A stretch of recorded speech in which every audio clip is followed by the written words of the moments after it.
I'm Joey, I'm Jason. and this is Metal Monster Reviews. Today we're talking about a band from one of the big four, and it's about time that we got in and started talking about these. So today we're going to review the Megadeth album from 1990, Rust in Peace. This is a classic album here, and by a lot of standards, a lot of people consider this to be their best record. It's got great production quality and a lot of good stuff on this album. And another thing that I really like about this is I love the lineup that is with Megadeth at this point in time in 1990. Obviously, you have Dave Mustaine. Hey, obviously, when you think Megadeth, you know Dave Mustaine. He needs no introduction. David Ellefson on bass, once again, needs no introduction. But now we have two other members that have just joined the band at this point in time. You have Nick Menza on drums, and you have Marty Friedman on guitar. And so much great stuff that comes, off this album when you have this whole new lineup. Just look at the opening track alone, Holy Wars. Oh, that's a great song. Everybody knows Holy Wars. It's been almost like an iconic signature, or at least one of Megadeth's iconic signatures, throughout their career as playing musicians. You think, okay, when you think Megadeth, you got Peace Sells, but Holy Wars is right up there with them.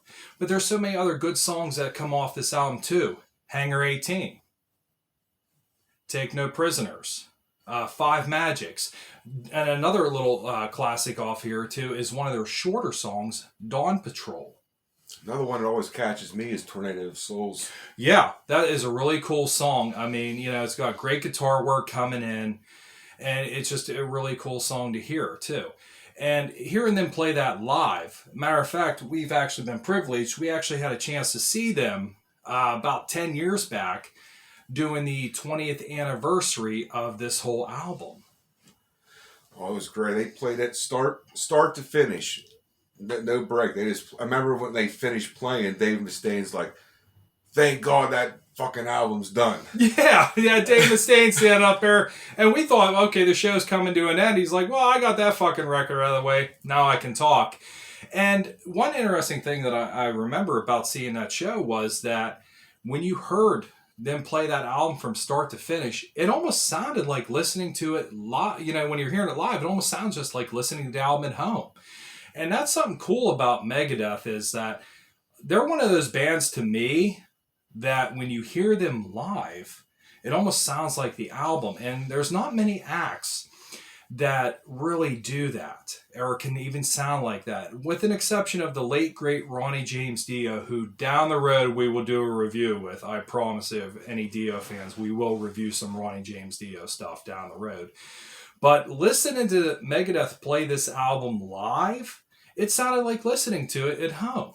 Yeah, it's a real fast album. All them songs, they're heavy. They play so fast.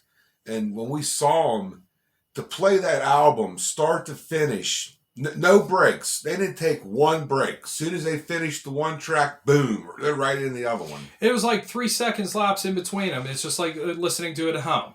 So so they obviously played the Holy Wars and jumped into the second track, Hangar 18, which jumped into right after that, Take No Prisoners and Five Magics.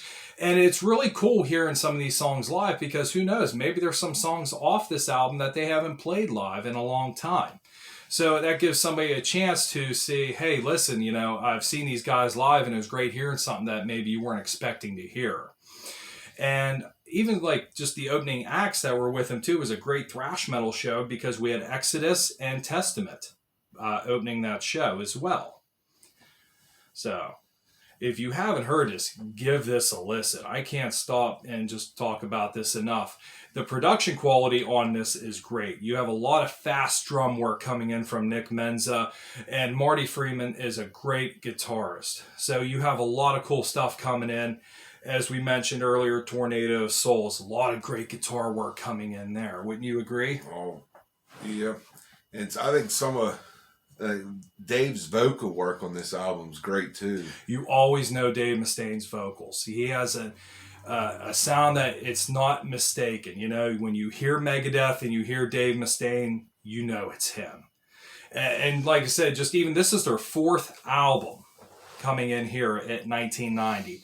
So, with a lot of the big four, as I mentioned earlier, like, look, they had a lot of releases out. In 1990, you had Rust in Peace, from Megadeth.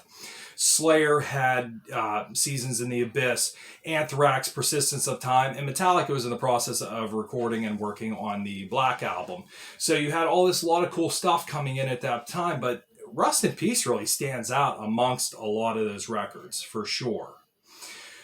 Just the guitar work alone, when you hear, Holy War's The Punishment Due, just that fast guitar riff that just comes right in off the bat. And even just, when it slows down there at that bridge or whatever, you just hear this and it's great. You're just blown away when you first hear this the first time.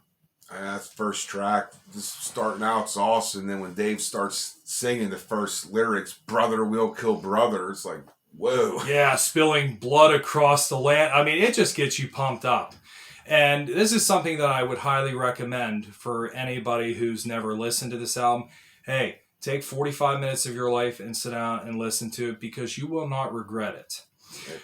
The final song on there, Rust in Peace, as soon as it starts out, man, it just gets you in the mode. It's pure fucking metal. It's great. Absolutely.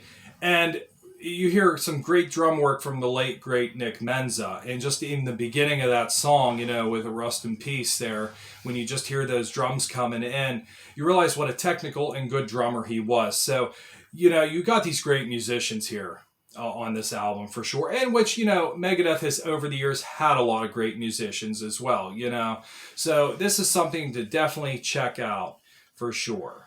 Yeah, it's one of the few albums. Don't get me wrong, every album Megadeth puts out, they're all pretty good, but they don't put out an album out where every song is just good. Yeah, there's no filler on this album, for sure. And that's something that I can agree with you here. There's no filler. Even has a couple of shorter songs, too, like Dawn Patrol is only about under 2 minutes. Poison Was the Cure is about 2.5, 3 minutes long. So you have a lot of great work coming in here, for sure. Now, do you have anything else to add about this album? It's just a good album. I recommend, if you starting out, you never heard of Megadeth, I recommend this one to start out with. Oh, absolutely. Absolutely. And another really cool thing about this, too, is I like their cover work here. Oh, that's one of my favorites, too. Vic Rattlehead. I mean, just a cool, iconic logo. And you'll see him throughout Megadeth's, album covers, or somewhere he'll make an appearance. And it's become a logo that is well known with them. So, if you like what you heard, feel free to subscribe. Hey, if you guys have any recommendations for us, a band you want us to check out and talk about, a cool horror movie, send us a comment. Let us know. Yeah, send us a comment. Or even add a comment. What's your favorite track off this album? Mine, I'm going to go with Hangar 18. Mine, I'm going with Holy Wars. But you can't go wrong with it. Yeah, what's your favorite? Let us know. Yes. Be sure to do that, because you can't go wrong from start to finish. I'm Joey. I'm Jason. And this is Metal Monster Review.